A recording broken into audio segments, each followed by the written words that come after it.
ముఖ్య నాయకులు ఎవరు రారు. అభిమానులు వస్తారు. అమరావతి ఎందుకంటే అందరూ వస్తారు. అందుకే నేను ముందు అనౌన్స్ చేశా. డెఫినెట్‌గా నాయకులు ఎందుకంటే ఎవరికాళ్ళు ఆళ్ళ నామినేషన్ గొడవలు ఆళ్ళు ఉంటారు. 22వ తారీఖు మంచి ముహూర్తం కాబట్టి ఎక్కువ మంది ఆ రోజే అంటే కొన్ని నక్షత్రాల సెట్టింగులు ఉంటాయి. అందరికీ సూట్ కాకపోవచ్చు గానీ, నాయకులు ఎవరి గొడవలో ఆళ్ళు ఉంటారు కాబట్టి, నన్ను అభిమానించే ప్రజలు రాష్ట్రం నుంచే కాకుండా విదేశాల నుంచి కూడా అంటే ఫారినర్స్ కాదు.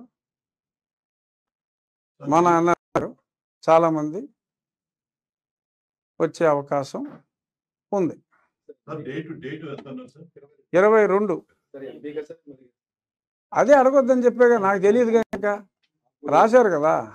ఆ పేపర్‌లో ఏం రాశారు? ఎంపీకి పైకి పంపించారు అన్నారు. సో, మళ్ళీ దానికి జగన్మోహన్ రెడ్డి ఒప్పుకోవాలి. బోలెడుంటాయి గొడవలు. సో, కాబట్టి ఖచ్చితంగా ఎంపీ, ఎమ్మెల్యేల్లో ఒకదానికి నేను పోటీ చేస్తానంటే పేపర్‌లో రాసిన విషయాన్నే చెప్తున్నా. నాకు తెలిసిన విషయం కాదు. పేపర్‌లో రాసిన విషయం. సార్, రాష్ట్రంలో తెలుగుదేశం కూటమి ప్రభుత్వ అధినేత మీద రాజకీయ పోరాటం, ఎన్నికల పోరాటం చేస్తుందండి. లోకేష్ గారికి కేంద్ర బలగాల యొక్క రక్షణ కూడా ఇచ్చారండి.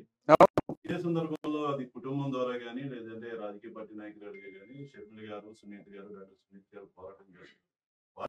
కేంద్ర బలగాల రక్షణ అది వాళ్ళే కోరుంటారు ఈ పాటికి. ఎందుకంటే అన్నిట్లోనూ మనం ఎలెట్టేయటం దేనికి? జగన్మోహన్ రెడ్డి చేసిన అన్యాయాలని ఇప్పుడు ప్రజలకు చెప్పటం నా బాధ్యత.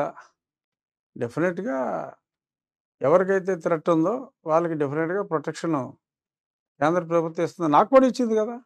నాకు వై కేటగిరీ సెక్యూరిటీ ఇచ్చింది. జగన్మోహన్ రెడ్డి వ్యతిరేకించాడు. ఉత్తరాలు రాశాడు.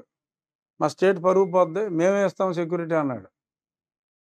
ఒప్పుకోలే ఆళ్ళు. నేను కూడా ఎళ్లి అక్కడ చెప్పా. అసలు నన్ను లేపేస్తాను చూసేదే ఈడే అయితే. ఆడి సెక్యూరిటీ నాకెందుకండి బాబు అని చెప్పి, నాకు అక్కర్లేదని చెప్పా. ఎందుకంటే కేంద్రం నిష్పక్షపాతంగానే ఉంది నా విషయంలో, నా సెక్యూరిటీ విషయంలో. అలాగే అందరి విషయంలో కూడా ఉంటుందనేదే నా అభిప్రాయం.